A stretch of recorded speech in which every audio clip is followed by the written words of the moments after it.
Welcome to Double Dose of Raw Talk Podcast, your weekly dose of many discussions and opinions, a show where we get comfortable being uncomfortable. And remember, no topic is off limits. Now let's talk about it. Here we go. Well, welcome back, guys, to another week and another episode on Double Dose of Raw Talk Podcast. I'm your host, Miss D. And today we have, I could sing a little bit sometimes. We have a guest that I think I've mentioned on this platform between my mini-sodes since about October, since October, when the first part of like the constructions that started in my house, it was in October. And so I've been mentioning this person here on the show multiple times. It's been part of, me tapping in, and it's all because of a follow. It all started with a follow. It all started with an IG live you went on with a dear friend of mine who's been a guest here before. You guys know her as Bagels and Bros, was formerly, now Naomi Jerez, and she's my food and health coach, which that's a whole journey that's been working out on a different level. Let's just say that.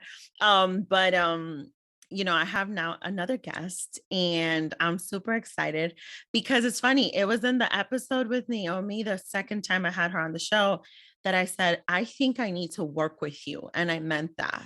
I meant it. And so that's still part of my manifestations when it comes to this new guest who's here today, who's going to grace this microphone and this platform with offerings, with gems, with a whole vibe and a whole new space for all of us. On this episode, would my guest please do the honor of introducing herself and her company to my listeners?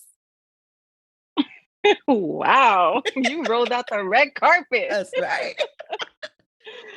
Oh my gosh. So I'm Julie Jamison, formerly Redo Your Room Online on Instagram. I went through a whole rebranding, but basically I'm an interior decorator and I help high vibe women elevate their space and transform their space to match their vibe. Yes. So that's what I do. And now my handle is Julie A. Jamison on Instagram. Yes. So I love that you mentioned that, right? Because I think that goes hand in hand with a lot of the shifting and a lot of the changing and a lot of what you preach to us. I'm one of those people. Totally. You didn't even know you were preaching to me, but I am. I'm one of those people. Totally one of those people. It's amazing. But it goes hand in hand with what you believe in, what you preach in, right? And I think it's important to notate that, because let me be honest with you. I cannot tell you how many times I've been told, are you always going to be Double Dose of Miss D? I've been asked. We know Double Dose of Raw Talk is the show, but are you always going to be Double Dose of Miss D? And I said, I've thought of it. I have to still think of it. Give me a second. I'm going to get there. I have to really tap into that, right? Because it's all part of like the wellness journey. It's all part of where you're going, where you're headed, your goals, right? Your vision of where you see your branding go. And I think it goes hand in hand where when I step into my house, what's my vision? Where do I see my home going? What angle am I taking? How do I envision my space, right? My home, my safe haven. I've thrown that word out on this microphone, like you have no idea. And then I realized one day, and we're going to dive into that a little bit, just how dark I was keeping my safe haven. And it wasn't so safe anymore. And it's a true reality. But as you guys heard it, Julie's here with us and we're going to tap in. So I need all of you guys to just forget for a second, just forget what that one room or that one corner or that one cabinet or that one closet looks like in your home. I need you guys to just tap in real quick and listen to what we're going to talk about today, because it makes a huge difference. It has been making a huge difference for me just to listen to what Julie says on her IG lives, on her stories. Everything she shares and posts, it has made such a huge difference with the shifting and the changes I've made since the little bit of construction has started in my house and the little bit of changes I've been able to make in my home. And it's still part of the manifestations that I will work with Julie in the future. Believe me, it's coming. But it's coming. It's coming. I know it's going to come. I'm going to be in a good position to be able to do so because it's coming. And I know it's going to come and I feel it because there's more changes that I'm going to be able to make to this home, this safe haven of mine, and not neglect a single corner. But for now, we're going to forget what that corner looks like for all of us. And I want to dive in. I'm telling you, it's awareness. Yes, it is. And if y'all know Ms. D, y'all know my self self-awareness is at all time high these days. Your girl's holding herself accountable for a lot of things. Don't get it twisted. I am. So we want to dive into the first segment of the show, which is the raw mess of the week. And usually with this segment, we talk about current shit that might be relevant to the topic at hand, right? Anything that might be happening in the outside world or anything that just in general may strike a nerve a little bit, right? And so I kind of wanted to bring to the platform something that I experienced, right? And I'm going to call this the raw mess of the week. And it is a little messy. It is a little messy. And I'm going to get real personal here. I'm going to do a little bit of a confession. I have been getting rid of a lot of furniture. I have been letting go of a lot of items. Yes. I have been, moving pieces around, making more space in my living room, right? And there's still more pieces that got to go. But, I got to get the right manpower in here to help a girl out because I'm only 4'11". There's only so much I could do with that big desk that I have there that I'm no longer using, right? I had a gathering in my home. And I'm going to make this the raw mess of the week because everybody's face was like, oh my God. And I'm like, see that face, y'all really y'all scrutinizing me of how I used to have my home here. And that's okay. But you know what? Sometimes you need those looks. Sometimes your family needs to be able to say, it's about damn time. It's about time that you made these changes. Look at your home, right? So with the raw mess of the week, I want to highlight the mess that I had going on with my life since October. I was given a piece of furniture that did come handy for me. It did. At the moment, I was so indecisive of what type of couch I wanted. What was I going to do? How was I going to do it? And someone gave it to me at about last summer. They're like, listen, I got to get rid of this. Do you want it? Great. And I took it. And I think it worked out great. Everyone who would come visit loved the couch. They loved how it would feel. They would throw themselves on it. They would fall asleep. Everything was great. My son adored it. When I tell you the couch was so comfortable, it was so amazingly. I had the best naps on it. I'm not going to lie. And those are not easy to find. No, but guess what? It wasn't me. I was not connecting with this couch. I did not feel like it was part of my home as much as everyone loved how it felt, as much as those naps felt so amazing to me. It never felt mine. It did not feel like it fit into my home, no matter which way I would turn it. And everyone's like, stop it. You just need to put it on that. And I'm like, no, it's not. And I would create those excuses. But what it really was, when I started tapping into it, it just was not for me. I was not connecting with this couch. And it was beautiful. It was big. People fit on it, everything, the whole 9 yards. It was just not for me. And so the couch had to go, and it's okay. We parted ways. I had like this whole word with it. It was like, my son was like so upset to let it go because he's like, I love what this are you couch. doing? Like, what's wrong with you? He was trying to measure. He pulled out that measuring tape, girl, trying to see if it could fit in his room. Like, it's not going to happen. Just let it go. At least he did that because people don't even do that. We're gonna dive into that one, the measuring tape, y'all. We're gonna dive into it. But it just wasn't me. So it was time to let it go. And I went ahead and I made a decision with a couch that was more for me. And in that moment, when I say it was more for me, it was more for what my soul needed. I realized that from the summer to October, when construction started happening with my windows, we were making changes with my windows. We changed windows from 2 of the rooms towards the outside of the house, which is great. Everything is wonderful. I started realizing that I did not just need construction. I needed to let go of things that were no longer fitting into my space and things that were no longer fitting my life. And I say that to say, y'all, since making those changes, because your girl was going down this very dark hole, because I realized everything in my house was either in black or really, really, really, really dark blue, and at most a dark gray. I realized just how much I was creating dark spaces for myself. I had a cream color. I had no white color. It's like I had no belief in white or cream. Like, I really analyzed myself in that moment. And I said, is it that I don't like the colors, or is it me? Is it something inside me? And so I have this gathering, and I'm going to tell you, it's the first time my family comes into my home, including my best friend. Shout out to my best friend. And she was like, oh my God, like, your space, like, What I'm gonna say it. happened? She said, "Bitch, your space looks nice." Like It's about time. my mother even said, "Te felicito, Deisita." Like, congratulations. It's about time. And I wanted to make this the raw mess of the week because, for one, I encourage everyone out there who notices that maybe something is wrong with someone or they're not in a good space, even in their own home, to not say that. And it's okay to say that. Just with the right approach, it's okay to say that because it came to light that, the question started being, I just didn't understand why everything was so dark in here. I just said, like, were you going through something? The question started shifting into, this is bringing light into your home. You actually have the window open. Like, you can actually change that color and put this and do that. And one of the things he said was, there is so much space. It's like you could breathe now. And I wanted to make this the mess for this episode because we hear so often people say, well, at least you have a roof over your head. And yes, that is a blessing these days. A lot of people don't have that. But when we do, we don't have to limit ourselves to what that looks like. Exactly. And we have to we should honor that. Yes, honor it, right? The same way you make sure you look good when you walk out that door, well, your house also still has to look good too. And by looking good, I don't just mean aesthetically. I really mean it by the energy. It brought me so much joy that people were happy to come into my house. And I don't know if that means that before they was not very happy. So that's where the mess comes They're in. like, do we have to have oh my God, the get together? Let me bring her like a balloon or something. Like, oh my God, like Daisy, but now I felt the energy and the vibe so different.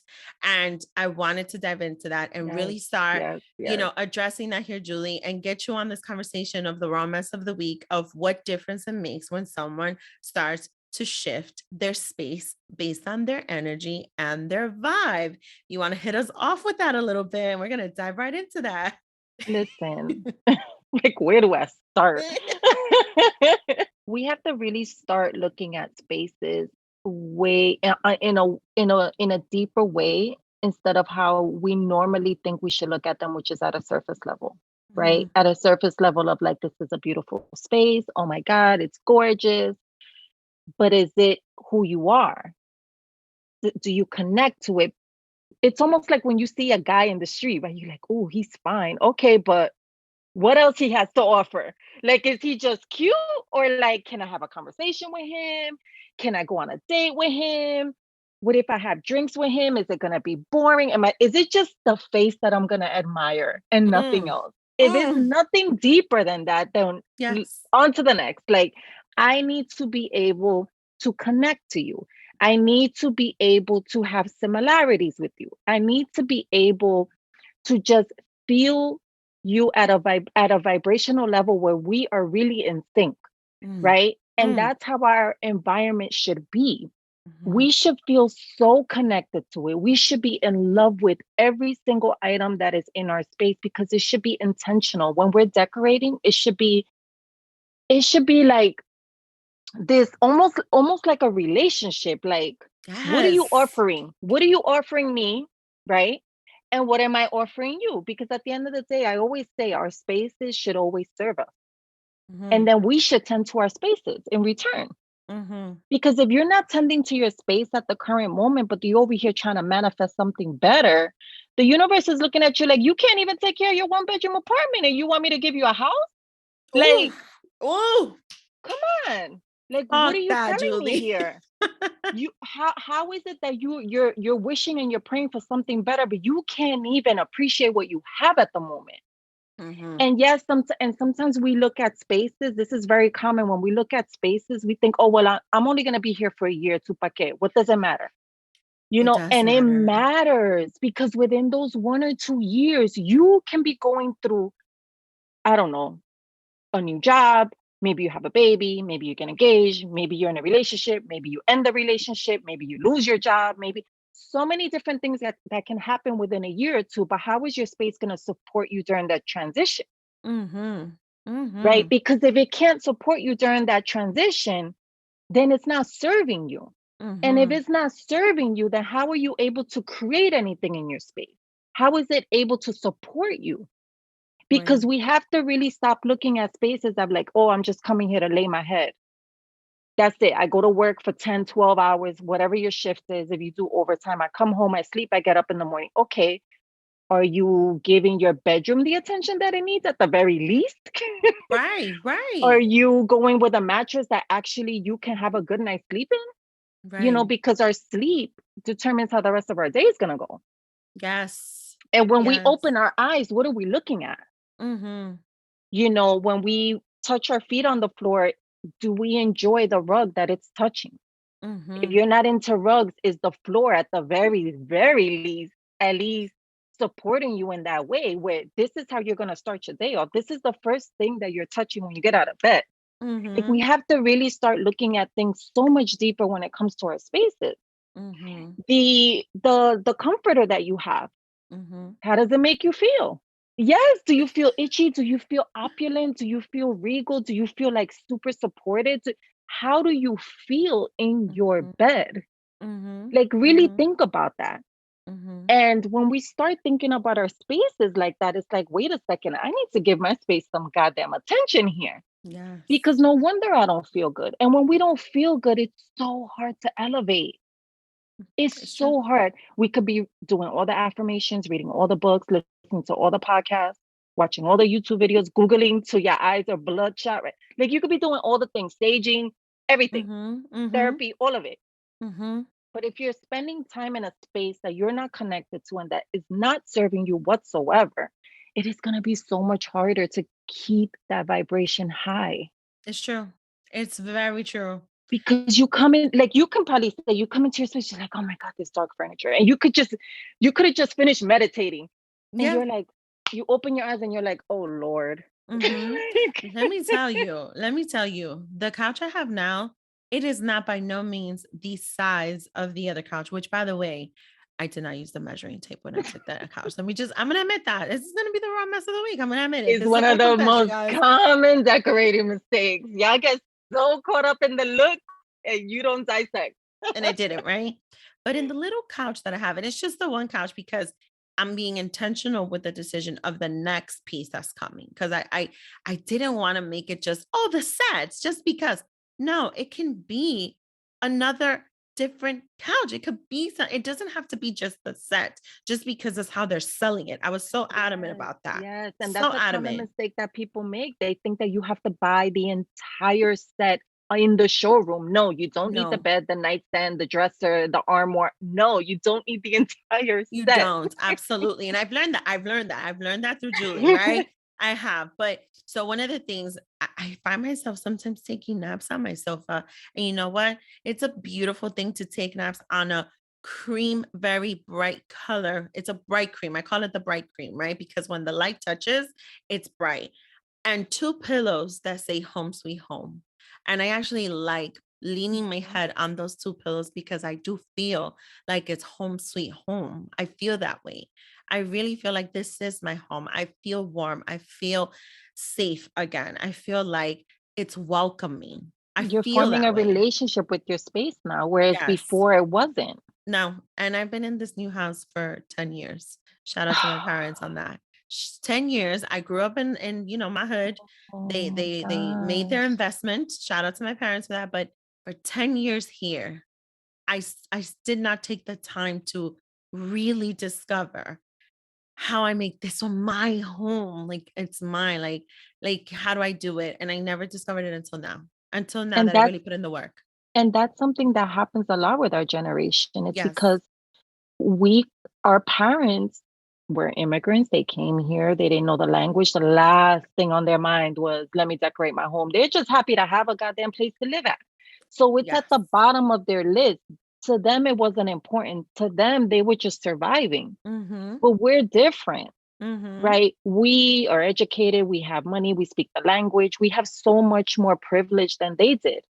So to us, we can live differently and it's okay to decorate our spaces. I think that Mm-hmm. sometimes our generation just feels bad. We're like you said, there's so many people out there who don't even have a home. Right. There's so many Mm-hmm. people out there struggling. And that was a mindset that I had as well, as far as like when I was working with clients. And it's like, Mm-hmm. my friend had to check me. She's like, girl, not all of us are No. struggling out here. Right. Like, there's a lot of us out here thriving, Mm-hmm. like It's true. truly thriving. So we have to, like, for us, it's different. We have the opportunity to change things. We have the opportunity to say, I deserve a space that I feel supported in. I deserve a space that I feel myself in, because it is who I am, because I'm surrounded by things that I love, my passions, my likes, the patterns, the colors, everything is totally me.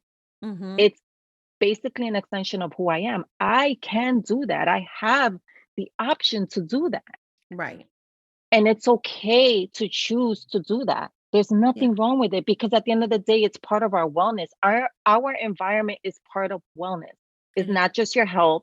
It's not just the nutrition. It's not just the mental health. It's not the physical health. It's everything. Because like I said, you can have all those boxes checked off, but you come to a space that doesn't uplift you and that doesn't support you and that you can't thrive in and you can't flow in and you cannot feel at ease in, all of that goes out the window. You cannot maintain that. Yes. Your thoughts are gonna get in the way. Yeah. You're gonna start feeling depressed again. You're gonna start feeling the low vibration. You're gonna start hearing those negative thoughts, all of that, because your surroundings do not support the new version of you. Yes. Yes. So there's no container for it. Your environment is a container. Yes. Right? Not only is it shelter, it's a container. Yeah. So if the container is not matching the content. Yeah. Yeah. Yeah. You're right. What are we doing? You're absolutely right.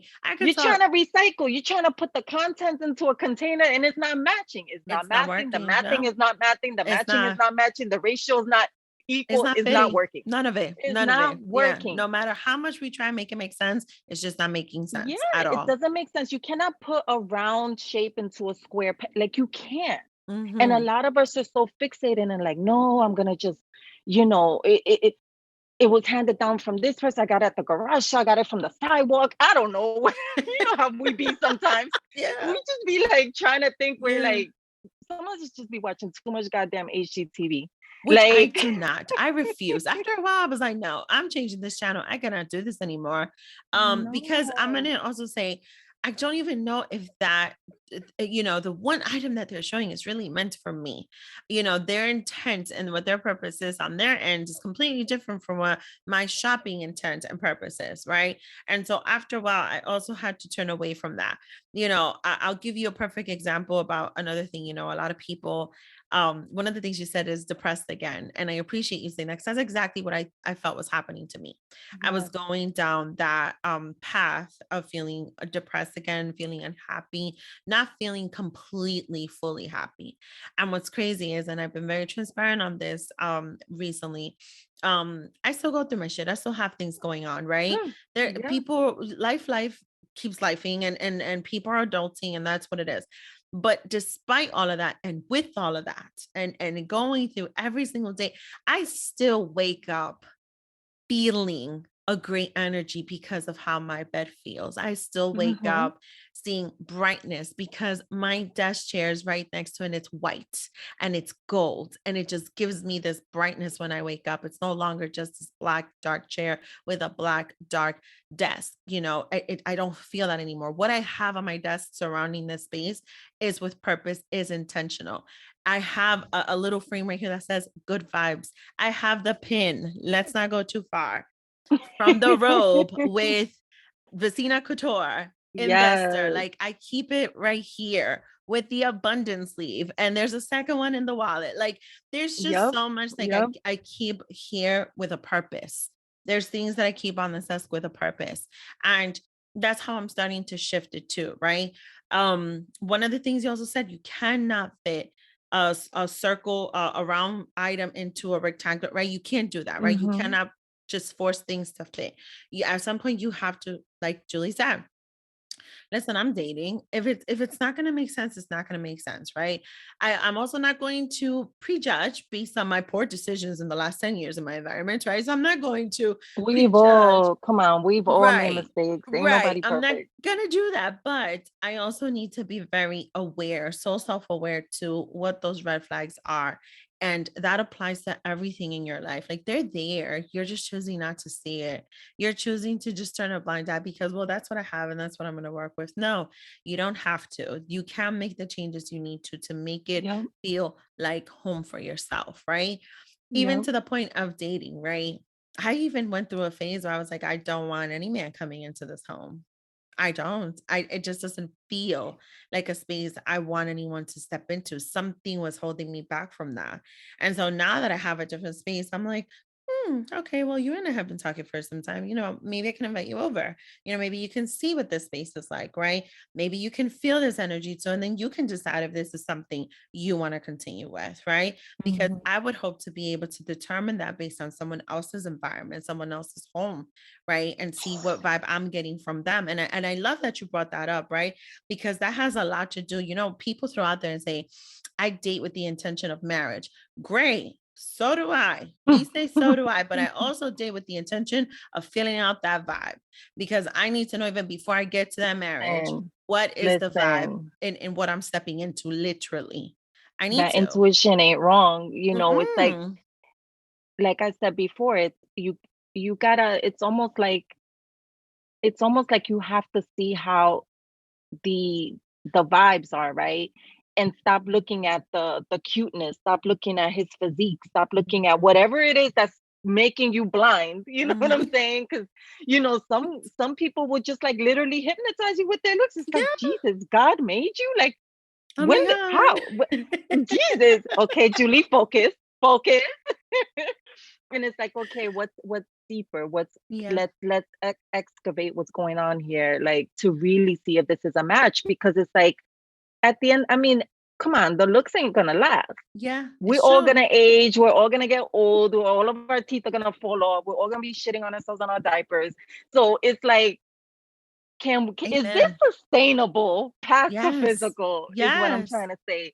So that's how we have to look at everything. Some of y'all listeners even have names for your cars because those are your babies. So I mean, imagine taking care. And I'm a new driver now, right? I have my license, and even and now that I'm embarking on the new, I want to get a car and I need to make a decision, and I'm searching, and I'm, because once I'm ready to go, I'm ready to go, right?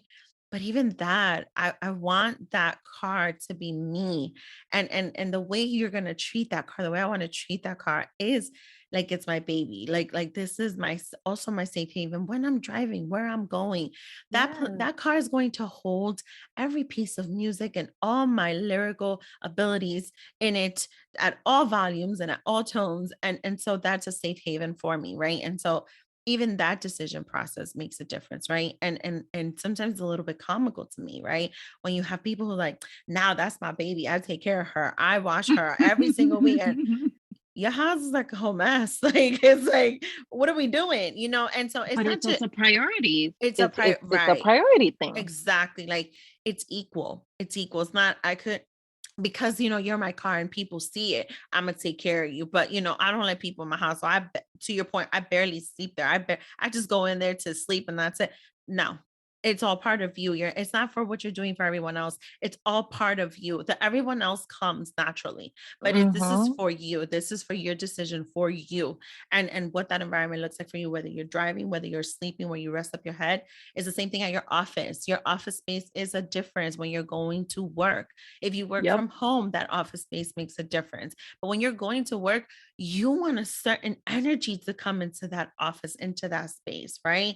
Like that is one of the places we can get equally stressed out the most, just like, and we spend so many hours there too. It's like, why are we not going to make it into something that makes us feel amazing? Because we're producing there. Absolutely. We're making money there. It affects whether or not we make money. It affects how we market. It affects, like, if you're even in the mood to get on Instagram to talk to people, because it's like, I don't really feel good in this space, Yeah, you're right.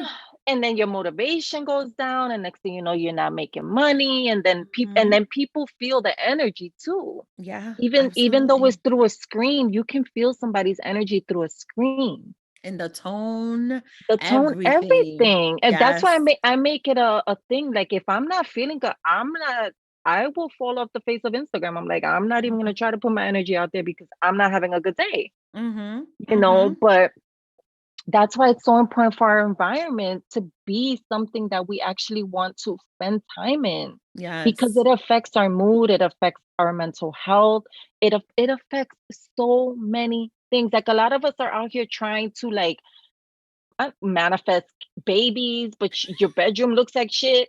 Like you're trying to entertain, but your furniture is looking all crazy. Like Mm-hmm. you don't even have like a place for people to put their drinks at, but you It's want to be true. like, you want to be the house that everybody goes to. Yeah, Come it's on. true. It's true. Like It's true. you have to really think about like your priorities have to be straight. Like, Mm-hmm. and if home decor is not important to you, then it's not important to you. But then you have to also realize that it affects other areas of your life. Yes, that's the part. That's the part. Yeah, because it's not just furniture, it's not just paint, it's not just rugs or curtain, it's not just that. That's why there's so many different kinds of beds, so many different kinds of curtains, so many different kinds of rugs, pillows, everything, Mm-hmm. because everything creates a vibe, Mm-hmm. Yeah, right? Everything absolutely. gives off energy, Yeah. everything gives off a mood, Mm-hmm. right? So what is your intention with your space? What is the mood that you're trying to set in your space? How do you want to feel in your space? Mm-hmm. Because when Absolutely. people come into your space, they're going to feel that energy. Yeah. Yeah. I love it. I love it here. I love it. This is like the And best that's feeling of how my life. everybody should feel. Everybody should be like, I love it here. I don't want to leave. Yeah, exactly. Where's Exactly. Dia? She's home. Don't Yeah. bother her. Don't call Yeah. me. Yeah. No, it's so true. Once you tap into yourself and once you become that self-aware of what your space means to yourself and then to others, that's really when you're going to make the changes you need to make for you. And you're really going to discover that on your own. I want to be able to dive into the next segment because it is a perfect segue to go into it. Yeah. And the as raw as it gets, I want to go into decluttering the personal life and space because Julie graces so much with it's like the dating, it's like the guy, right? I can tell you how much decluttering I've been doing with all these exes, which is great. I feel fantastic, right? Let's release, please. Yes, release, right? But when you think about the actual decision, the action itself and decluttering a space and letting things go of things that you no longer use, that no longer fit in it, I want to know a little bit of the background on how everything started for you with your business. When I decided to do an online visual board of how I wanted my living room to look. It was so easy to put a picture in there because I learned that from you. And if it didn't work, I deleted it and I put something Mhm. else in there because I was trying to visualize it. I did so many, so many. You have no idea. My sister was Oh, getting I'm so proud flooded. of you. My sister was getting flooded. I'm like, which one do you think? She's like, oh my God, but everything looks so nice. Oh my God. And listen, it's still not perfect, right? Some of them were saying, oh, It's a journey. your TV stand looks too small. And I said, well, you know what? That's easy to fix, right? Because I like a small TV. I don't really like a big TV. But now that I have so much space, I might not decide to get a bigger stand and get a bigger TV.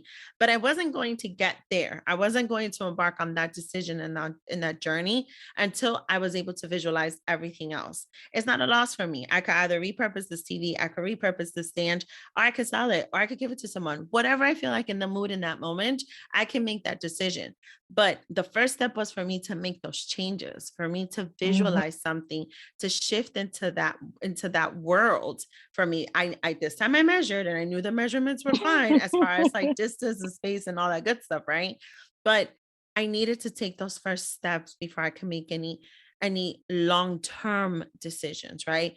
I am actually someone who fears really, really, really, really big TVs. Oh, wow. But now that I look at how my living room is in the open space and I realize now I feel a little bit more comfortable getting a bigger TV. It's You about see? comfort. It's about Yep. how I was coming to terms with my space, how I was trusting the space I was creating for me, for my home. Now with the new decisions I'm going to make finally with that extra room that I have in this house, and I know where else I could move things into, I could do a lot more, but I needed to start the journey. And it's a journey. It is a journey. And so I wanted to know about your journey in this business. How did this come to be? I do want to know this because, How much time you got, girl? well, I mean, give us a little bit of the background because what Give I me want to the. dive into is how did you really get to the point of voicing out to the world with your offerings the importance of the declutter and redoing it? For me, I've been doing so much inner work And I feel that it's almost like hand in hand, because for me, I struggled a bit to find my footing in the design world Mm. because nobody looks like me. Mm. Because I'm not a designer, I'm a decorator. There's a difference, you know. And Mm-hmm. in the interior design world, designers are like more elite, and like they look down on decorators a lot. So even though we do the same thing, it's just Mm-hmm. a matter of one has a degree and one doesn't. And Right. I have when I tell you zero fascination with what's behind my walls. I could care less. Right. I I really don't care. I Yeah. don't care about knocking down a wall. I don't care about nothing. It doesn't interest me whatsoever, which is why Mm-hmm. decorating is my thing. Like put up the Right. walls and then we can get going. Then Yeah. we could get this relationship going. But behind the Yes. walls, don't talk to me. Like Yeah. go talk to Yeah. your contractor. But for me, like I struggled a lot trying to find my footing in the design world, because I was just like, and it's been a journey. I've been doing this now for, I would say, about 12, 13 years now, Mm-hmm. but like fully doing it probably within like the last 5 years, Okay. because I was also in my HR world. Mm-hmm. That's where my background is, human resources. And you know, I kind of just what I now know, I didn't just fall into decorating, but I thought I fell into decorating at the time. Mm-hmm. But decorating really started for me in my childhood, you know, Mm. because of how we grew up. We grew up in a studio apartment, and it was me and my sister, my two sisters, and my mom. And my mom is, you know, very resilient. I get that from her. Like she will make $1 out of 15 cents. That's She's right. that chick. Like give me Yes. a problem and I'm gonna solve it Yes. somehow, some way. And so the kitchen was really big. And so what she did was she divided the kitchen and made the other half into a bedroom for me and my sister. And she put a bunk bed, embarrassing as shit. But anyway, the actual studio, she also used the leftover partition wall Uh-huh. from what she used in the kitchen in the living room to split it into her living room and the bedroom. Really? Yeah. But the partition wall was cracked. It was not a full like floor to height, like floor to ceiling partition Yeah. wall. So Yeah. it was just like you could literally tiptoe and look over and see her bed. It was so Okay. embarrassing. And I was just like, this gotta look cuter somehow. Like I can't be having friends coming over looking like, no, this is embarrassing. And it was just like I found myself like rearranging things and trying to make things look cuter.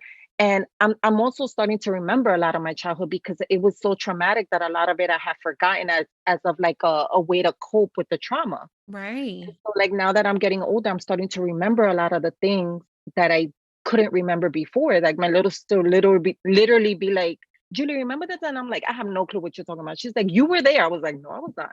She's like, you Mm-hmm. were there. And I was like, I do not remember. Mm-hmm. But anyway, like then I went to HR and I wasn't fulfilled. I was making good money, but Mm-hmm. I wasn't there, right? Yeah. It just Yeah. wasn't feeling good. And I was going through a really dark moment in my life, a lot of depression that Yeah. I didn't know I was going through depression. I was depressed since I was a kid. I didn't know, you Mm-hmm. know. And then, you know, I had my children, and then I was still trying to do it all, and Mm-hmm. I was still climbing the HR ladder, and I was so unfulfilled in my career. Yeah. And I just kept doing it because I was on autopilot and I just didn't know how to get out of that cycle. I Yeah. was like, I know that I don't love this. It doesn't feel good. It just feels like shit. Like Mm. I don't Mm. want to go to work. Yeah. Constantly calling out. Like I just was not connected to my job. I was good as fuck at my job. Right. But you I was didn't have so the good, connection. but I did not have a connection to it. And then I always say that the universe, like, if we don't listen, it will literally knock our fucking world upside down. And that has Mm. happened to me so many times because I'm stubborn as hell. And my son ends up having a third-degree burn on his hand. Had just turned 1. Oh my goodness. And I was working at an HR job as I was working as an HR director up in Yonkers, and I was Mm-hmm. commuting from Jersey to It was crazy. I don't know why I thought I Oh could do my all of this. I was God. commuting from Jersey to Yonkers to the city to back. It was just nuts. And he ends up getting burned. I ended up quitting my job, Okay. and I was on unemployment. So you know, imagine Yeah. HR director unemployment is like the only shock. It's like very traumatic. Then my husband has a stroke. We almost lose the house. The car gets repossessed. It was just one thing after the other after the other. And I was just like, yo, come on. Yeah. And I couldn't get out of bed.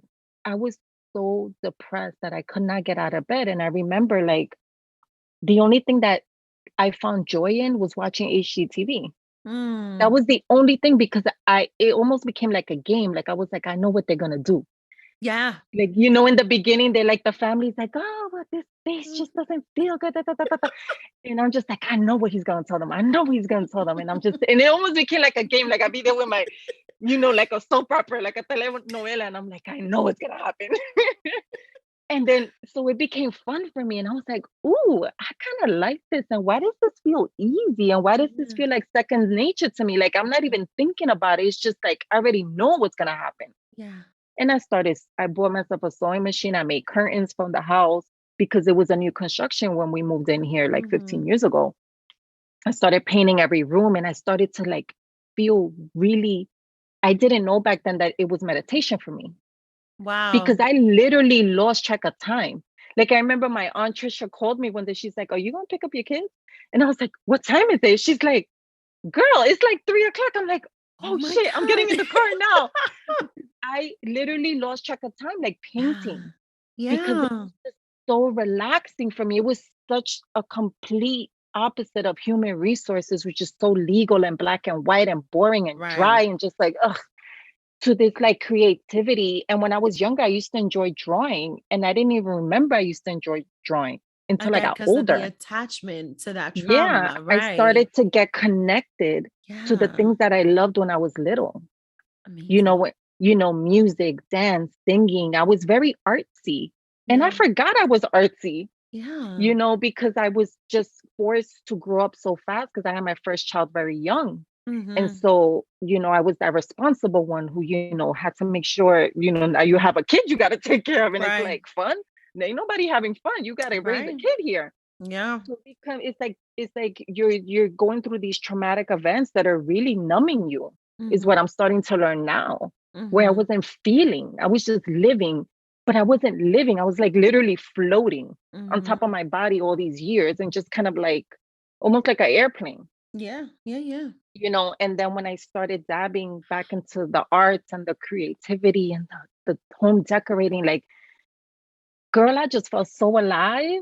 I was just like, listen, this HR shit ain't working. Like, I literally, when I would walk into work, like I just felt this dead weight on my shoulders. I was like, life has to be better than this. Like, I can't keep doing this. But then it's like, how do you get out of this cycle? This show is sponsored by Queens Infusions, a mompreneur-owned brand that creates terpenes and CBD-infused wellness products. Woman-owned, mompreneur, small business-owned, Queens Infusions wellness products are homemade in small batches from locally sourced ingredients, and they are my absolute favorite. To mellow out, to chill, to enjoy the scent, the taste, ooh, you name it. You don't want to miss this. Go to the show notes, go to Queens Infusions Etsy shop, and at checkout, use DDRT code for 20% off, courtesy of Double Dose of Raw Talk podcast. And then it just finally, like, I ended up quitting because I kept going back to HR because it was so safe. And I wasn't trusting myself. I was like, oh my God, because I was very controlling and very like, no, this isn't gonna work. This can't work. Like, this is the only way that I can serve is through HR, because it brings me a good income. I wasn't trusting that there's a better way and that there's another path, because I'm here. It didn't make sense to me. And I was very logical at that time, because my brain, and that's another thing that I realized, that HR was very traumatic for me. It brought up a lot of anxiety for me, because you're always trying to be one step ahead of the employees to try to avoid lawsuits and avoid all the shits that they be trying to throw at you. So you're constantly preparing for the worst that may never happen. Right. So it's like the only anxious, toxic environment. Yeah. No, and I'm here trying to go to therapy. I'm trying to better myself, but then I go to work and it's like I'm going 5 steps back. And I was just like, this just is not it. Yeah. And I ended up quitting, and I ended up going to therapy, and I was like dabbling in the business here and there. But there was just a lot of trauma there too that, as business owners, we don't really know it's connected to our business and why we're not manifesting. Right. Right. So it was a constant, and I'm still on that journey where you constantly Of have to course. always heal Mm-hmm. all of that's happening in order to flourish in your business and in order to support people and in order to like really share your gift with the world authentically. Yeah. Because in the beginning I was in the wrong circles. I was over Yeah. here like fucking Facebook groups from freaking Kelly from Kansas and shit. And I'm like, why am I in this goddamn Facebook group? I don't know nobody here. Ain't nobody talk Kelly from Spanish in Kansas. here. Ain't nobody got curly hair in here. Like, why am I in this Facebook group? But then I was like, this is the only decorating group I can find. And then it's just like, why am I so it was just like really trying to find out what it is that I do. It was Yeah. really, really hard in the beginning because it was the DIY community or it was the farmhouse community, or it was just like this whitewash community that I did not feel connected to. I was just like, what is this shit? Is boring. Where's the color? Mm-hmm. Somebody show Mm-hmm. me the goddamn color, please, because I can't. Right. Right. And then I end up, finding out that community. And I was like, oh my God, where have all these people been all my life? Yeah. Yeah. Yeah. It's true. It's very true.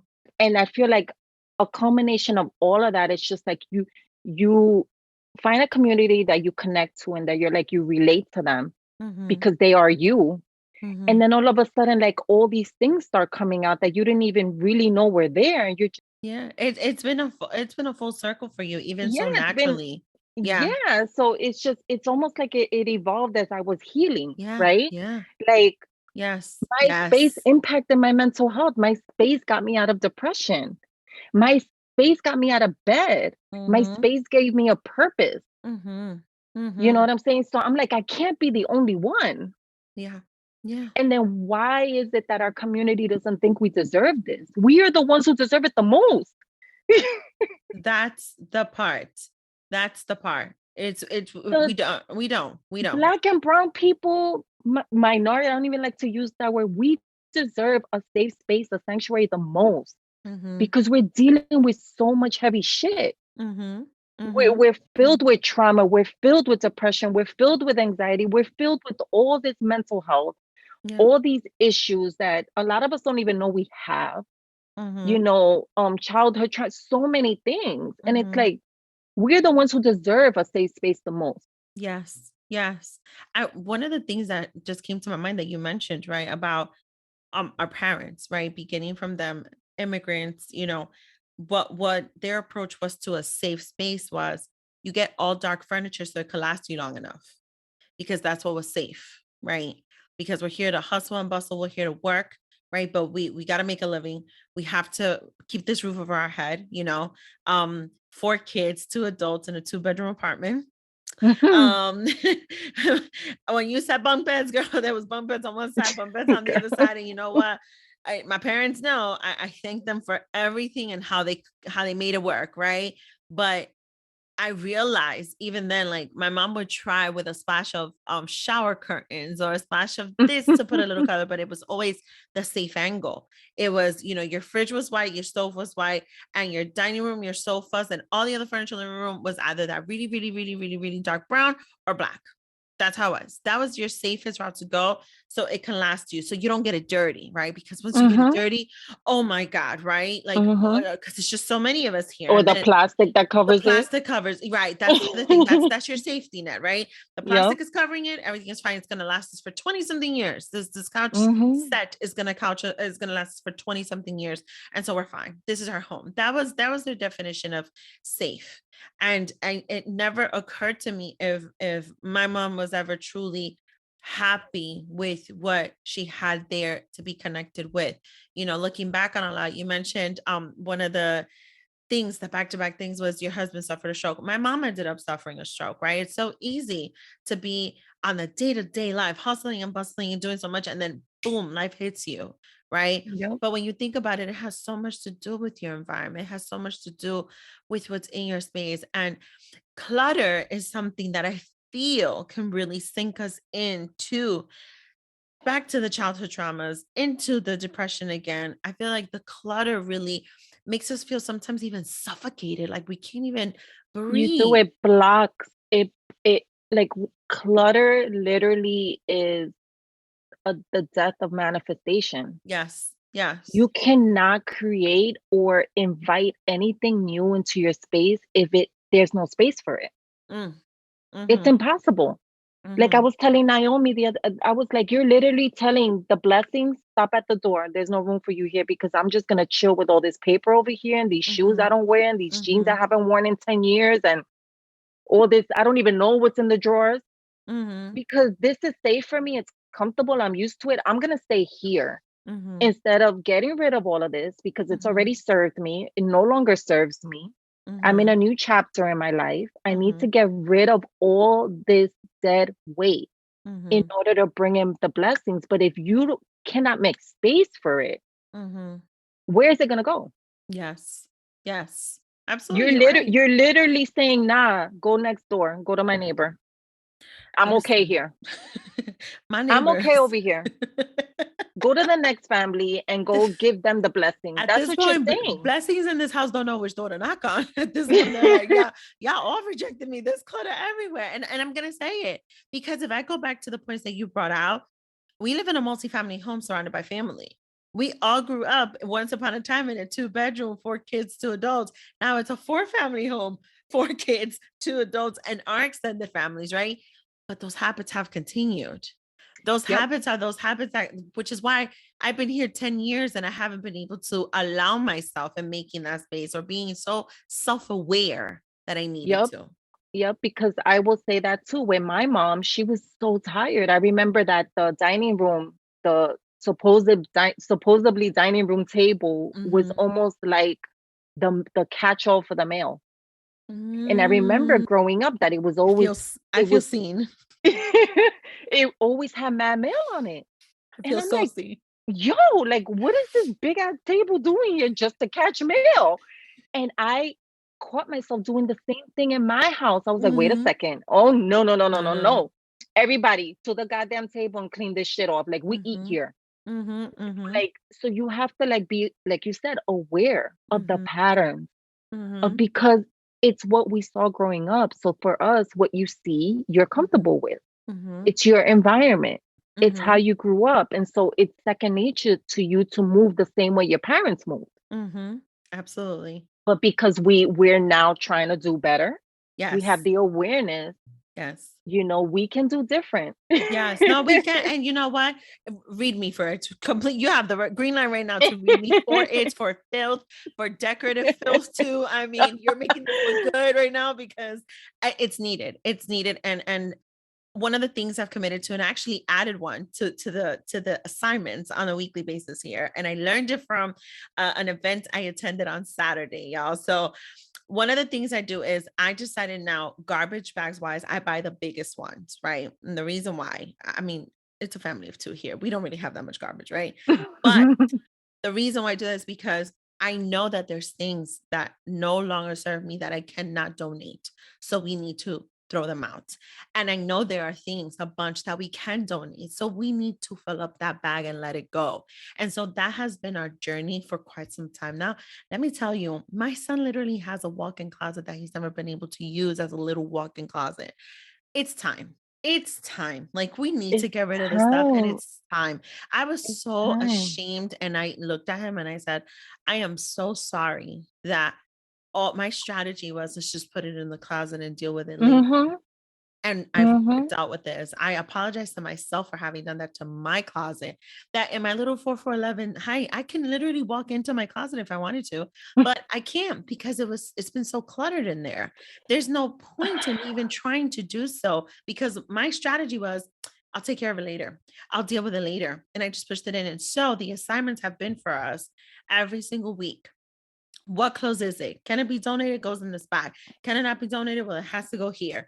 What Mm-hmm. is in there? That piece. Is it recyclable or not? Okay, recyclable goes over here. It's not garbage. It goes over here. Every single week, this is us. And I committed myself in purchasing That is intentionally big dope. bags to do. That is A so person dope. I met this weekend, she said, every week I look at my closet And if I see I haven't worn this shirt in this much long time, these pants in this much long time, then it has to go.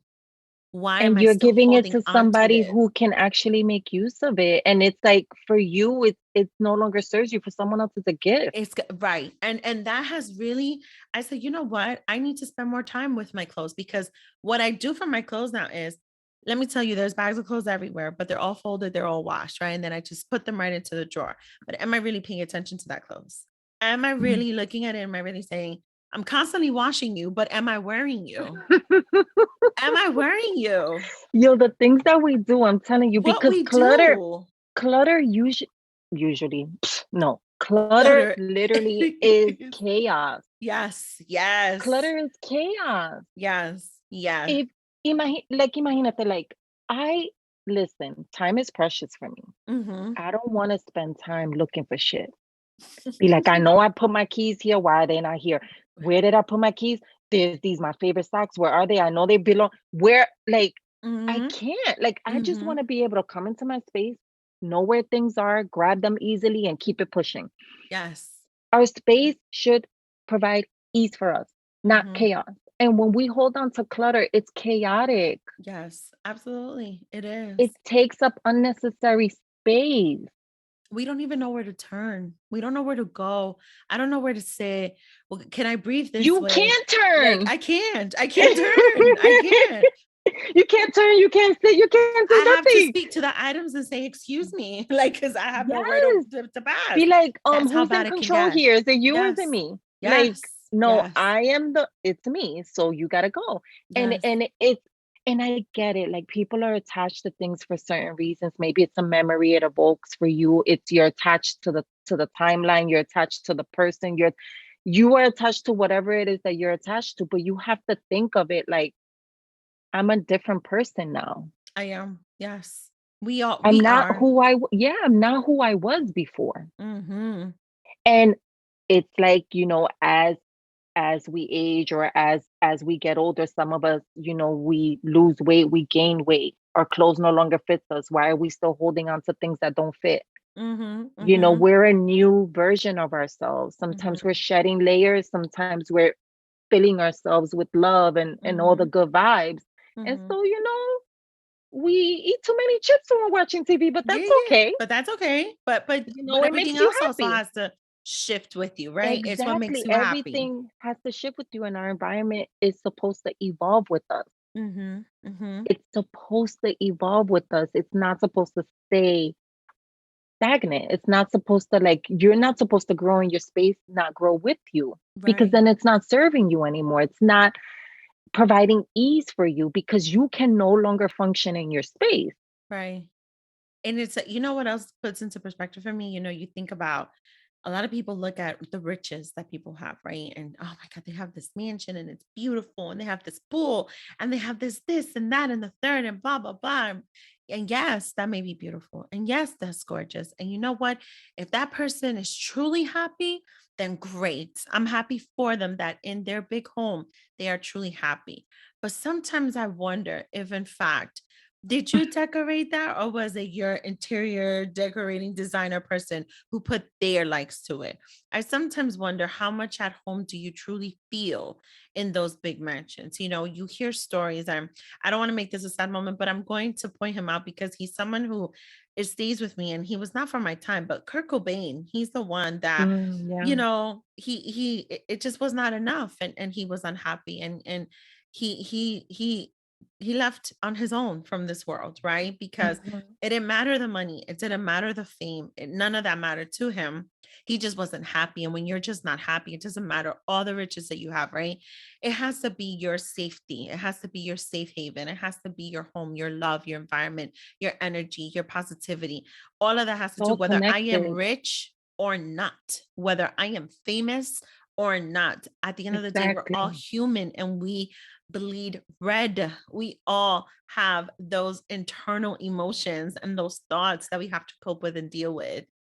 I mean, think about the most richest people in the world who are miserable as fuck. Yeah. They're so unhappy. Yes, they can have the most beautiful home in the world, Mm-hmm. but they're not a Yeah. happy person They're not because happy. they're just they're unfulfilled. Right. Right. which is why it's all connected. Right. Like I said, like you cannot be doing all the inner work and then have your outer environment not match that work.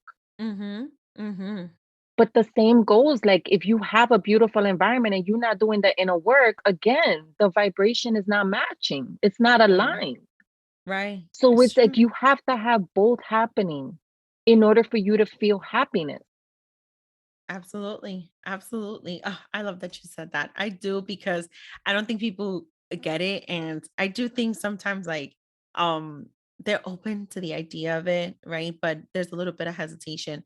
And what's funny is what we just highlighted, because my audience knows I'm very transparent here. What we just highlighted was actually going to be for the double or nothing. And we ended up highlighting it in the as raw as it gets. So I'm going to switch it out. And the double or nothing segment, I want to highlight a piece of this, right? I want to highlight, what does that mean, right? The real problem of letting items go, and that being an actual breakup, right? Of when Mm-hmm. we're breaking up with those things. Exactly. Same thing as with people that no Mm-hmm. longer fit into our life or into our space, the actual grief of it, the actual healing process of making those changes. This is not a joke. Honestly, like any listener who's tuning in right now, if you told a friend to tell a friend and told the other friend to listen to this, if you want to forward this to someone, please do so. There is a grief process to the letting go Mm-hmm. of things in your Absolutely. home, especially when you, from in my case, sustained this relationship for 10 years with these things, but it was time to let them go. Oh my God, funny enough, I also let someone go who I sustained an on and off relationship with for 10 years. How funny is that? Wow. I just had a realization. All right. But I just had a whole realization. But the breakup piece of it and the grief piece of it, of letting it go because it just doesn't fit anymore. What would be your best guidance in that to anyone who might be going through this right now? Because we talked about when our blessings are rejecting us because we haven't made room for them in our home, right? When we don't have that connection because we made that impossible within our space, right? Because we haven't allowed that. What does that breakup look like? What is your best tips and guidance for someone who might be going through that right now? Very similar to a relationship breakup. We know that it's over way before we even let it go. Mm, mm, We know it's over. mm-hmm, It's just for us of having that realization and making a decision, mm-hmm, because we know how that item makes us feel. mm-hmm, mm-hmm, When we look at it, it doesn't make us feel good. When we sit in it, it doesn't make us feel good. When we mm, use it, it doesn't make us feel good. So why are we holding on to things that don't make us feel good? It's the same as with a relationship. Why are you holding on to someone that doesn't make you feel good?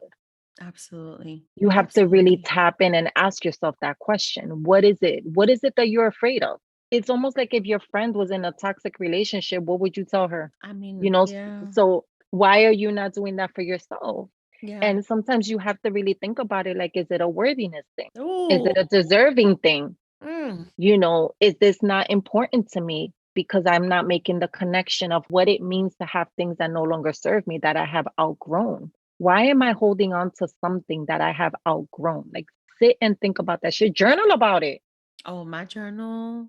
Oh, Journal about it. Like, why am I holding on to something that doesn't make me feel good? Why am I holding on to something that just doesn't serve me anymore? It doesn't serve a purpose. I don't enjoy looking at it. I don't enjoy using it. Nothing. I don't enjoy it. So why am I holding on to it? mm-hmm, mm-hmm. Why am I being dependent on this item? What is What it? is it? What told?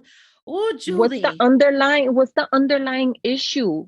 What is the underlying issue? Do I feel like I don't deserve a beautiful space? Right, Do I feel like maybe people would think I'm too uppity if I'm now into beautiful things? Like, right, do I care about what other people say? Do I feel like I don't deserve? Like, what is the cause of this? Why am I feeling like this? right, right.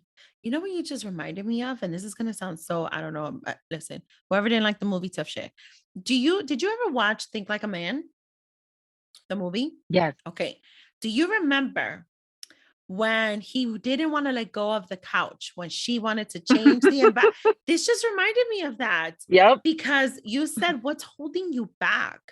And oh my God, this is, first of all, Steve Harvey needs to have you on like Think Like a Man 3. Okay. Like you need to step into this because this just like got me excited, y'all. Think about it, right? Because it just reminded me of this. It's an aha moment, right? Him not wanting to grow up holding He on was to holding that on. He was couch. holding on to that version of himself that Yes. he knew he had to let go of in order to Yes. be with the woman he wanted to be with. Commit. Because she wasn't. Yeah. All of it, like it just reminded me of that. Like literally while you were speaking, you said, what's holding you back with that? I literally just saw him when he throws himself on the couch and refuses to move. And it's like, you are holding yourself back. This fear of commitment, this fear of the having to grow up. It was that couch of college. And she's like, come on, like this is not going to fit in the space anymore. We're like, past that. We're past that chapter in our lives. He just wasn't giving in. And I know it's a movie, guys, but it's also not. This happens in real life, right? The message behind it happens so many times where when two people are no longer aligning, it's because of little things. A lot of times it is big things, right? But it's because of little things. It's like you said, it was leading up to that, right? It did not just happen like overnight, right? And so we have to pay attention to those things. When you said, when you look at someone or you no longer like them. Listen, I've been a fan of marble tables for years, and I knew it was over the moment I was no longer in love with my table. And I was coming, I was just like, oh, like I was just getting so, and I would make those faces to my poor table, and it's not the table's fault. It's just I was no longer there. The table's like there. Why is she looking at me like that? What did I do? Like, I'm looking all right, but I just want to hold your remote. Yeah, like that's all. And I was just no longer there. It's just I feel terrible, right? It just wasn't me anymore, right? And so now that I have another opportunity to get a counter high table, I have an opportunity to be intentional, be purposeful, collect those pictures, create the visual board for myself of how my room is going to look in that corner, and make sure that when I make that decision, that's going to be my table, and it's going to feel so beautiful, and I'm going to love looking at it. But all of that to say, so very true. Thank you for that major tip right there on what it's like through the healing process of breaking up, even with an item in your home, even when it comes to the things that don't fit. Exactly. And when we hold on to things that no longer are aligned with us, again, we are blocking ourselves from growing. We are blocking ourselves from that newer version, that new chapter in our life. Right? Because we're holding that item no longer fits in our space. It doesn't go with the new vision. Yeah. Because now we're in a new chapter. So the vision has to match the chapter.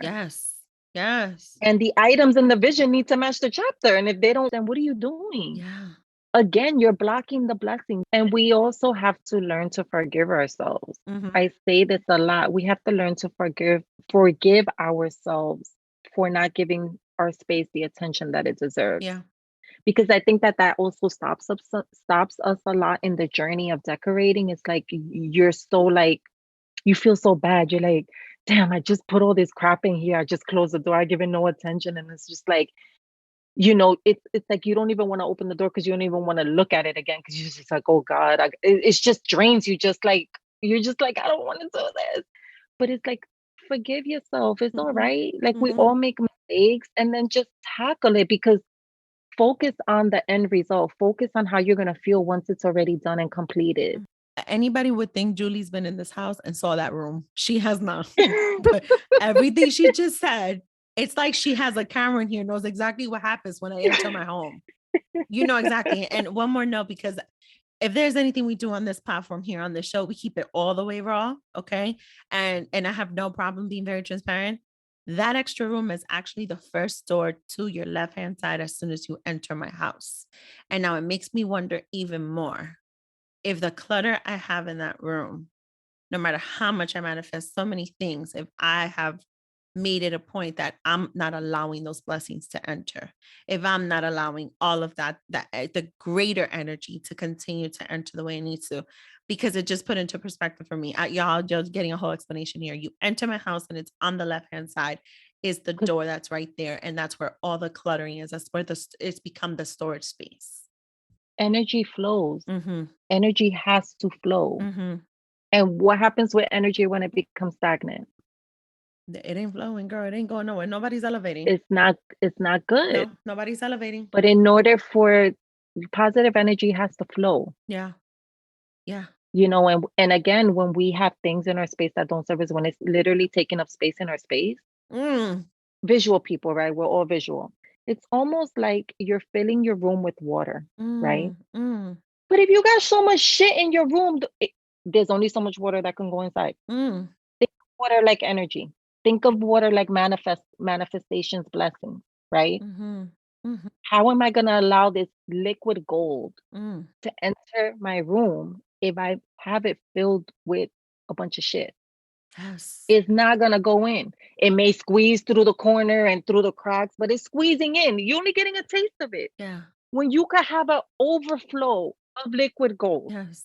Yes. So why are you saying no to the overflow of liquid gold? You want that shit to sneak in through the back of the dresser, Mm-hmm.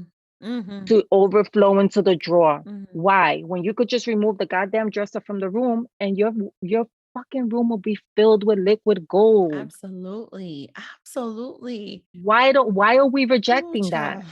Julie came to read me. She said it loud enough for the people all the way in the back, because she definitely said it loud enough for me. Before we go into the last segment and the double or nothing, I want to highlight two things for you. One I did notate it to you in the agenda. The other one just came to my mind. The measuring tape. This one is crucial for me when it comes. Listen, let me tell you something. Yeah, okay. It's been like all over. I'm gonna start giving them out for free. At this point, you get a tape measure. You get a tape measure. You get a tell me. You get a tape measure. The Oprah of measuring tapes. Okay, like it's amazing, and her whole vibe is like it, right? So, Oprah got nothing on you when it comes to this. Okay, how many fucking times I gotta say you gotta measure? You gotta measure, right? Like, but you know what's crazy to me? It's like it's something so simple, right? And so for one, I happen to have a measuring tape in my house. I just, in good old fashioned, I put all the little tools in the same section, and I don't know where they are, right? So we go next door to ask my brother-in-law for the measuring tape, right? Which thank God he always has a measuring tape with him, right? Like this is his thing. Yes. I like your brother. It's just his thing, right? It's his thing. And so sometimes he'll be like, but Daisy, did you measure? I'm like, yes. And I asked for a picture, and I told them on the other side for them to measure it too, because I measured my side over here. He's like, okay, we just got to make sure. So, I've learned with this, right? And it's something so simple, but not everybody does it. Not everybody has this, right? And it's so easy to have it as an oversight to not have this measuring tape with you, right? But what I want to encompass when it comes to the measuring tape itself, right? The amount of energy that goes into the planning process, and then to have the one component that could have been so avoided by just measuring, just dimensions. That's all it took. Then you have to start all over, or for you to have to fix a problem, or for you to have to now go back to the drawing board to find another an alternative, a plan B, C, maybe D, because if B and C sold out, then now we need a D, right? Like, what is your best advice besides get a measuring tape? But what is your best advice for people to understand the importance behind this?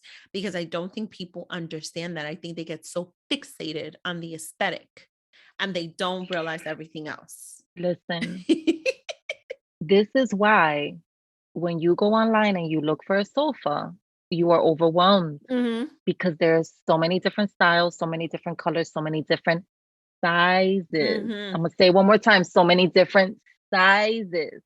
And that is because people have different spaces. Everybody's space is different. Not everybody has the same size wall, right? Even if you live in one of those, you know how buildings are, like the line E is all the same layout, the line A is all the same layout. Okay, yes, the walls, the measurements are the same, but the people who live in them are not the same. So let's say you have I'm just going to pick a number out of thin air. You have a 5-foot wide couch. I'm just exaggerating here. But you know that you are not this like 90-pound person, you thick. So why are you gonna go and get a sofa from IKEA and you thick? Like, it's not gonna support you. Right. And on top of that, you're not measuring, because IKEA has hundreds of sofas that are different sizes. They have a love seat, they have a sectional, they have a sofa, they have love seats that are as wide as a sofa, they have sectionals that are as small as a love seat.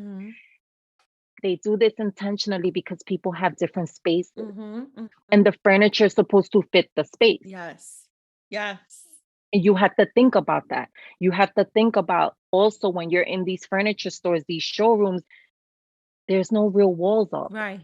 So the sofas, you're not getting a realistic idea of what the sofa size is because it's not in your home. It's in a showroom with maybe one wall where they have the painting on top of the sofa, and that's it. It's not 4 walls.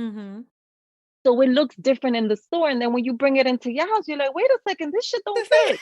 Or it's too small, it's too wide, I can't get it through the door, you know, and it's like, and it's because we get fixated on how it looks, right?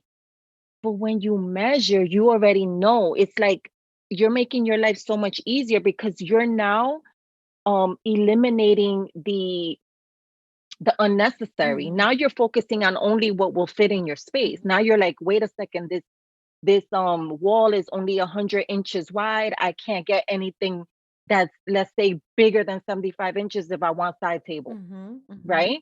So now I'm only looking at sofas that are 70, 75 inches. Why am I looking at a sofa that's 120 inches Amen. for? It ain't gonna fit. And then why am I looking at furniture that is not gonna support my body type? Amen.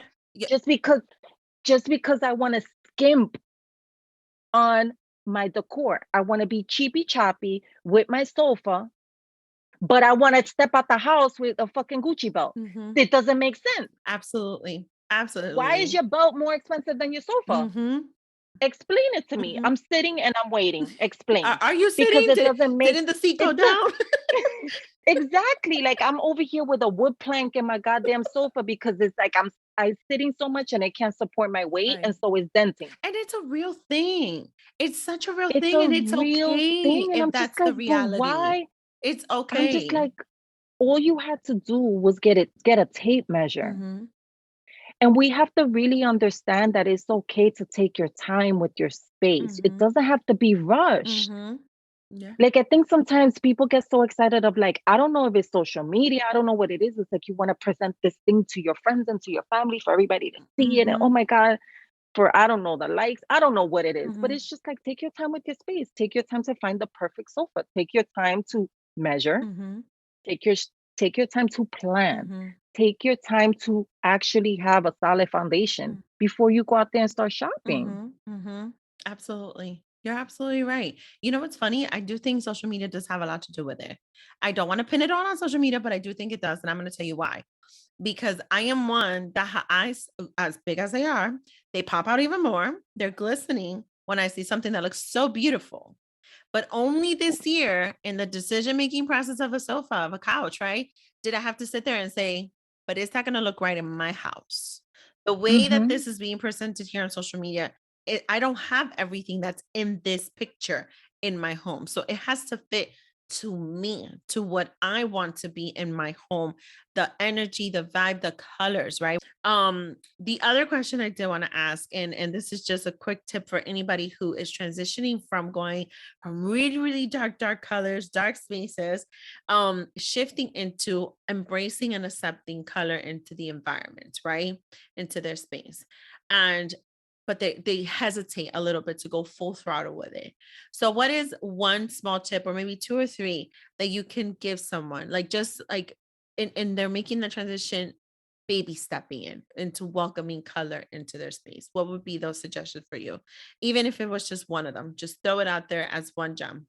I think for somebody transitioning, it would be something, I would say something that can be easily reversed. Oh, Like maybe a rug or pillows or curtains. Okay. For me, because I'm just bold, I would do paint color. That's just me. And for me, I enjoy painting.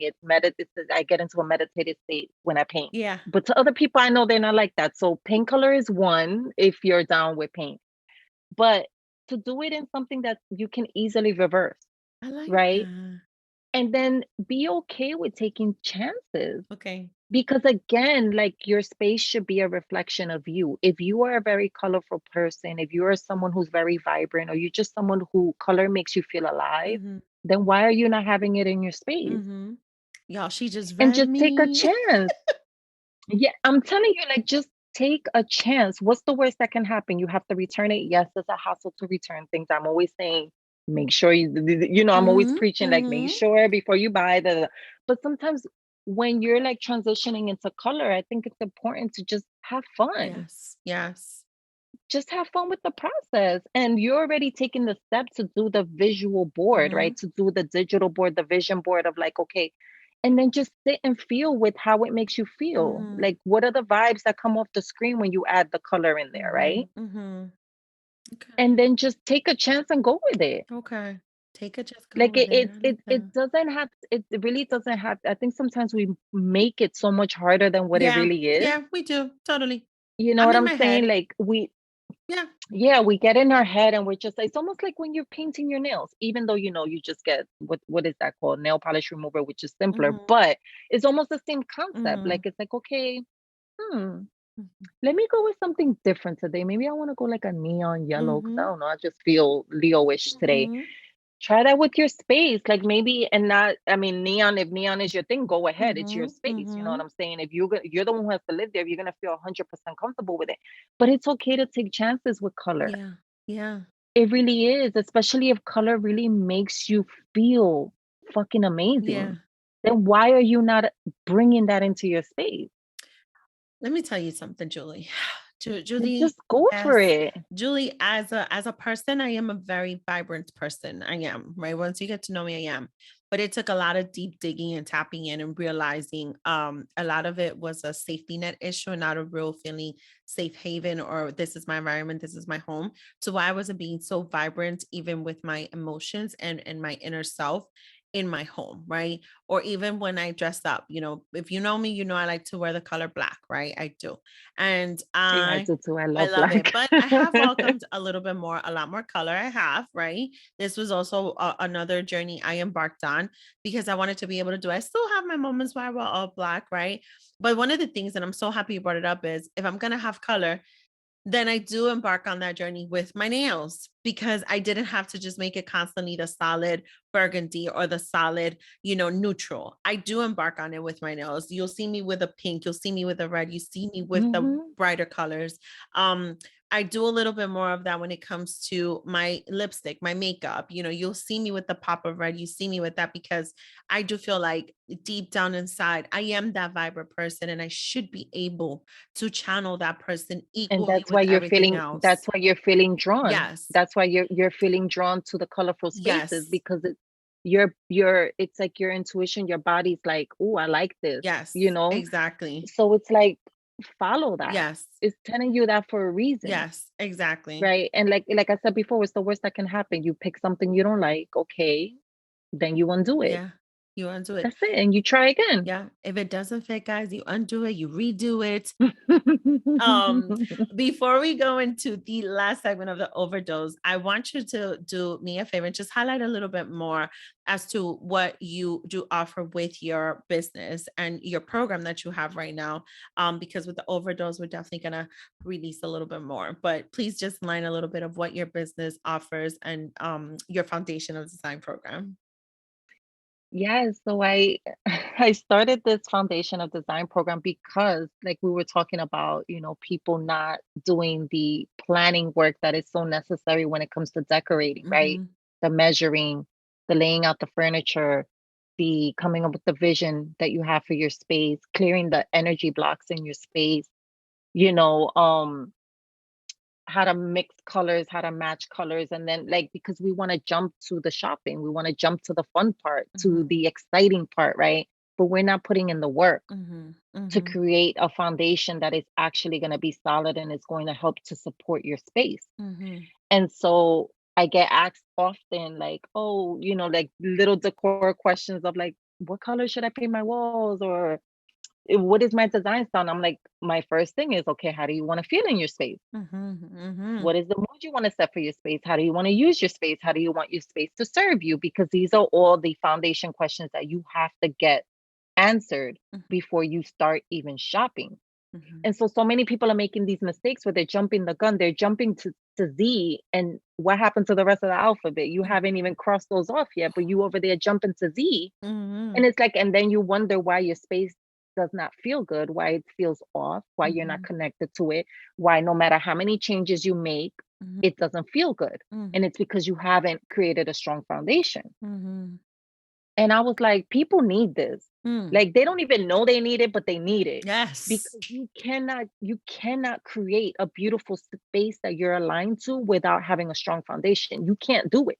Because what you're going to end up with is basically those model homes that you go to that have no character, no personality. They're just filled with pretty things. That's all it is. To make you buy it. You know, yeah, to make you buy it. But there's no personality. You don't feel the person who lives it. And it's intentionally done that way because they're just trying to sell it. They don't want you to attach yourself to it. Right. But your space should be attached to you because it is an extension of you. So it is you. I bought a sectional. Why do I still not feel good in this space? Like, what is going on here? How many more things do I need to change? I bought a sectional. Why is this? I don't understand. It looks so good in the store and I brought it in here and it just doesn't feel good. I got to return it. Like, there was a phase where there was that whole mob look with the brass and the gold and all of that. Imagínate yo. Yeah. You come into my house and you see a room like that. Yo, my sister would light into me. She's like, bitch, what are you doing? She's like, you know damn well this is not you. You know you ain't fucking bougie. First of all, you hate the color pink. Oh if it's not your lipstick, you're not wearing it. Yes. It is not in your wardrobe. You don't like the color pink. So why? Why does your space look like this? You need to return this shit. Because she knows who I am. Yeah. Yeah. So she's looking at me like, you played yourself. Why are you doing this? Yeah. Oh my God. We do it all the time. Why are you doing that to yourself? Why are you doing yourself a disservice? Why are you doing your space a disservice? Because at the end of the day, your decorating is a fucking act of self-love. Yes. Yes. Because again, when we don't give our spaces the attention that it deserves, we're literally telling ourselves like, you ain't worth this shit. You ain't worth to feel good in your space. You don't love yourself enough to have a space that makes you feel amazing, that makes you smile, that you never want to leave. That you like literally spend all weekend at home and you feel amazing doing it. Because this is the space that coddles you, supports you. It is your safe haven. Absolutely. It is it's Alvin Wayne, one of my favorite designers. I love him. He's like, home decor is a love letter to yourself. And that is what it is. It's an act of self-love. I love that. That's so beautiful. Oh my God, that is so beautiful. So what does your love letter look like? I want to highlight, because don't get it twisted. This is not just a blink of an eye. How long does your program take? What is the commitment you give to your client when it comes to your program? My program is 3 months long. I extended it for that very reason. Yes. Because I'm like, initially it was 5 weeks. And I remember when the students went through, they were like, that's it, we're done. And I'm like, yeah, 5 weeks. We've been doing this 5 weeks. They're like, no way. No, I'm like, yes, remember we started, and they were like, oh shit, it's been 5 weeks. Yeah. It was like more expert guidance, more covering even more like other areas of the foundation of design elements that you're still going to need, but also my support throughout the entire program, instead of just like teaching the stuff, but it's like, okay, walking you through the implementation process unique to your space. Because I can sit here and teach you about function and flow and color schemes and all that technical stuff, but is it okay? How are you going to apply it to your space? Right. And it's your commitment. It's so important to me that if I'm going to make the executive decision, right? Pink is not my favorite color, but I like it on a blazer. I like a little pinch of it, a little dose of it on a shirt. Definitely on my nails is my thing, right? And the lipstick, I'll definitely take it. Somewhere inside me, I've discovered, even though I don't like pink, I do like and enjoy seeing the touch of it. And that's a reality I'm going into now, that even in my space, I like to and I bet what you really like about it is the way it makes you feel. Yes, that is exactly what it is. I feel a sense of warmth. I feel a sense of, so, okay, before we go into Overdose, but I'm going to do this because I tapped in really, really far. I always used to say I did the pink colors, the baby pink color on my dress on my Sweet 16, and the fuchsia colors on my girls, right? My core from my mom, because my mom wanted the color, and I refused to go with pink. And I realized recently with this whole thing with the color pink, right? It's not that I didn't like the color. It's just, I was just so stuck on stupid to go against my mom that I rejected it, right? Because I was like such a rebel for no reason, right? My mom's been great. It's just, I was a rebel, and that was it. That was just it. I Same was here. I just, was very I rebellious. was just a rebel. That was all it was. But when I look back at how my Sweet 16 looked, it looked beautiful. And you know what? It was probably one of the best memories of my life. And I love how I feel when I look at those pictures.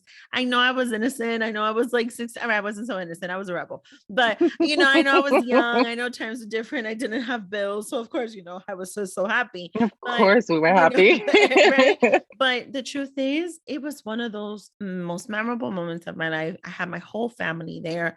I had everyone that I wanted there. It was how I felt in that moment. And there was a genuine smile at the young age of 16, something that today the reality is a lot of 16-year-olds don't have happiness. They are not in a good space, even at that young age, right? And so to realize that, and to realize that I did enjoy seeing the color pink and how it made me feel, I'm realizing now, having tapped into that, having dug real deep into that, where it was that I was feeling this rejection towards that color, and realizing that I do welcome it, and realizing that I do want to see it. It's a reality to really get to know myself like that. It is. And I wanted to share that.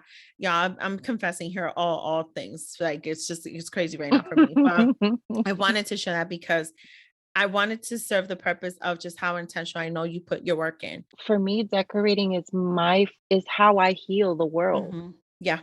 I heal Yes. people through their environment, and that I don't take lightly because, like I mentioned before, our community, a lot of us are going through so much shit right now. And we've been going through it throughout generations, Yes. and those of us who choose not to heal or who choose not to do the work will continue to go through a lot of these issues, and it'll just keep, circulating.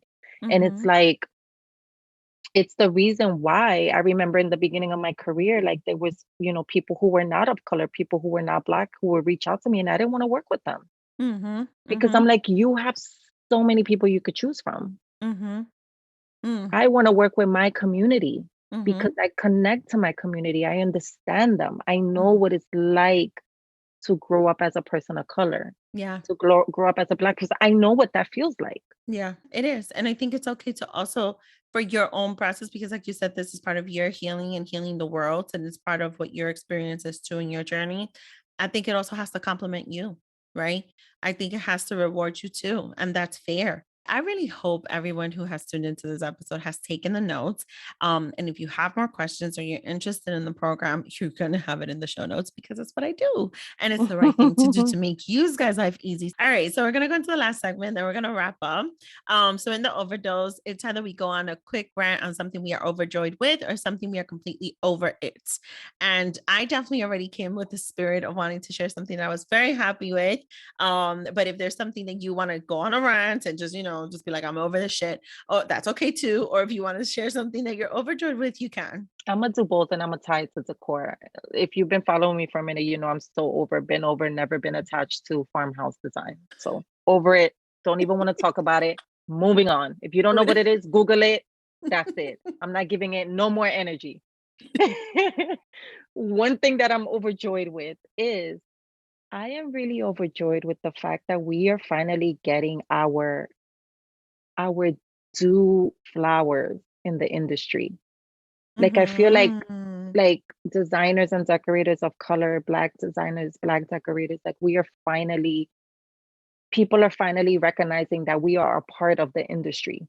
Right. And we come with a different spin. We come with a different connection. We come with a different outlook on design, something that is actually rich, something that makes you feel something that takes you out of that bland environment, that cookie cutter, so overdone spaces that is just so repetitive. And it's just like, again, like, can we get creative here? Like we are bringing that special sauce because it's who we are. You know what I'm saying? We got the special sauce. We do it in everything. We do it in entertainment. We do it in design. We do it everything we touch because it's who we are. It's in our DNA.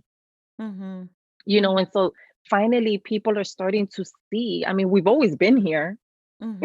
It's true. It's It's just true. we're finally being brought out to the light, and I think that that's probably one of the only things that came out of that, good things that came out of the whole Black Lives Matter movement and the whole George Floyd thing is now you know how Black businesses were highlighted, even though we've been here since the beginning of fucking time. It's like, oh, now you're here. I've been here, bitch. Like I've been here for forever. Yes. So it's like it's one of the only good things that came out of that whole movement. It's like, oh, so now I finally get seen, I finally get recognized, I finally get this recognition of like, but I've always been here. So it's like people are now understanding that it's okay to live in colorful spaces. It's okay to have our spaces be, you know, a reflection of us. It's okay for us to actually take chances in our spaces and be bold about it. We don't have to go and do the norm. We don't have to do the whites and the grays and the beiges. And I mean, if that's what you love, great. But if that's not what you love, there are other options for you. Yes. I do want to go ahead and just share what I am overjoyed with. And it's not going to be a rant because I'm in a very good mood today. What I am overjoyed with is this weather. And the reason why is because I am learning more and more how great it is to disconnect and continue to disconnect from social media. I did it in the cruise that I went to, which I did share on this platform, but I've continued it. I'm actually learning how to go outside and enjoy going for a walk. I'm enjoying the sunlight. I am continuing that and I'm committing to that over and over again for me. And I am making it my business to and my commitment these days. I mean, I'm very overjoyed with it that if I see a friend who is struggling with that I am going to extend that hand for them, because right now I am at an overflow. Right now I have that liquid gold and I'm at the overflow, and I'm pouring into myself and I can pour into the other person. And I'm self-aware enough to know that I can. That's the key component. And I'm just in a very good space. And I wanted to be able to just share that with the world, my little double dose of raw talk world and my listeners. And I'm overjoyed. And I encourage everyone to do that. If you know you're at that overflow, if you know you're in a really good space and you know you can pour into someone else, do so. Being very self-aware with your wellness, do so. It's okay to do it when you know you can. Exactly. And that's it on my overdose rant overjoyment. Julie, could you please tell my listeners where they can follow you and find you and support you and check out your business? Thank you. So you can find me on Instagram at Julie A. Jamison. My website is redoyourroomonline.com. Because there was the whole rebranding thing that took place, which is another rant, but anyway. And then you can also find me on Pinterest. So I am at Redo YRO, because the Redo Your Room Online name is too long for Pinterest. I don't know why. But those are like my two go-to places. You know, we keep it simple over redoyourroomonline.com. Okay. But okay. A whole Pinterest. Hold on. Yeah, okay. whole Pinterest. I'm here for this. Pinterest. I'm telling you, Julie shares her gems. I'm telling you, I love it here. Well, Julie, I want to thank you so much for coming on this platform and having this conversation with me. And I really hope my listeners take all of this episode in and check you out a little bit. Respectfully, her website and her business, not check her out. But you know, she fly and all, but you know, I mean, her business. Yes. But you know, if you're going to invest in yourself and your self-love and your space and your energy, your environment, consider Julie Jamison. Absolutely. All right, guys. And as always, this has been another week and another episode on Double Dose of Raw Talk podcast. I'm your host, Misty, and you guys will tune in next week. Bye. Bye. Don't forget to follow us on Instagram and Twitter. And we are live on your favorite podcast streaming platform. Make sure to tell a friend to subscribe, rate, and review. Talk to you later. Bye.